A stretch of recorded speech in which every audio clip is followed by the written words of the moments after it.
Hello, Dr. Lorenz here, Longevity Health Institute, the best in wellness preventative medicine. Here we do functional medicine, but we do detailed deep dives to give you the best results. Please hit the button, subscribe, share this with others. And if you're over the age of 65, and by the way, this is relevant to all of you, but over the age of 65, this is really relevant, what I'm about to tell you. So, New England Journal of Medicine review. I get this Journal Watch, the Journal of New England Journal of Medicine, general medicine stuff, okay? This is dated, just so you know, October 15th, okay, 2023.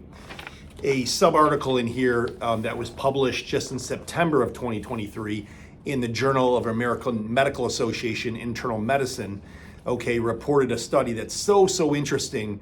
And I preach this and see this here all the time because when we age, we get muscle loss, bone loss, we get weak and frail, and we get, our balance is off. These all go together, okay? All go together. In fact, there's another study in here that actually talks about how before you have peripheral neuropathy, which is you can't feel your feet and toes and there's some tingling that is not always related just to diabetes. That has a lot to do with balance, okay? You will have age-related decline in that, which basically means this, Cliff Notes, your nerves in your peripheral nervous system, your nerves in your fingers and your toes and all that, are not sending the messages back to the brain efficiently, okay? And so your balance, which is a lot related to the feedback, the motor feedback to your brain, goes off. Our brain stems and our cerebellum atrophy with aging, and so our balance is off. And then you parlay this with this study that I'm going to talk about, is that as we age, we lose muscle and bone.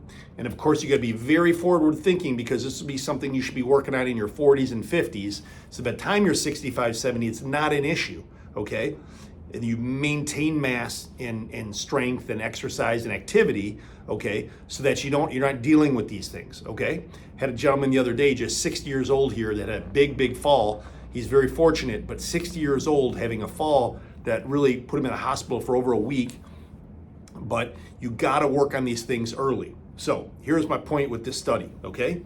This study, again, published in Journal of American Medicine, Internal Medicine, September 23, it was a cohort study, 500,000 patients, okay? And the follow-up was over 10 years, okay?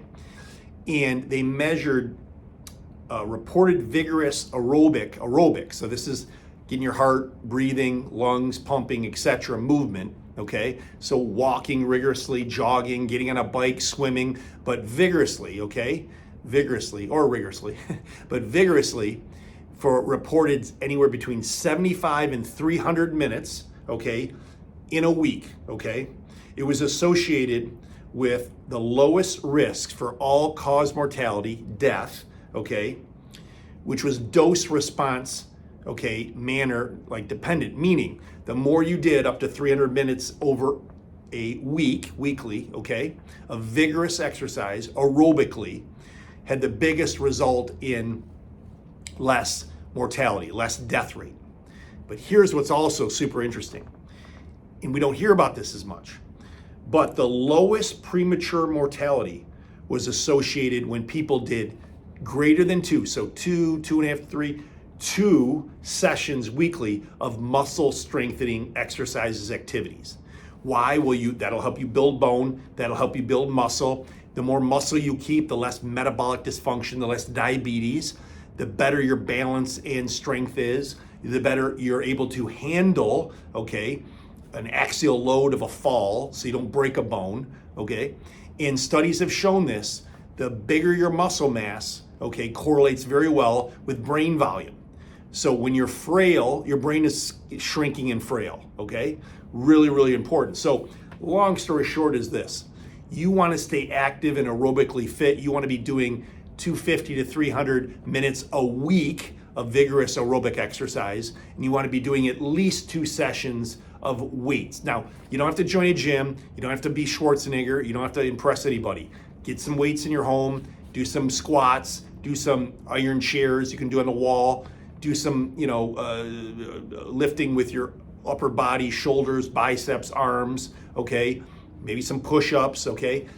15 minutes, 20 minutes. but twice a week at least, you will get these benefits, okay? Now, I had a lady this afternoon that I reviewed that had MS, and we're big, and she's doing wonderful, but we're doing big with her with working on her balance, strength, and bone, because she's loves being skinny, but she's that saying you've heard me say, skinny fat. But I beg you gotta get ahead of this. You gotta think decades ahead so that you're working on this in your 40s and 50s, because being reactive at 60, 65, 70, it's not gonna serve you well, okay? So do the right thing. Me and my practitioners, Dr. Abood, my 5 other nurse practitioners and PAs, always seeing new patients, doing the best in functional, personalized preventative medicine. Besides solving your goals in that, we make sure we're doing the right thing long-term and thinking about you in decades, not just in the moment and months, but in decades. This is Dr. Lorenz. Be well.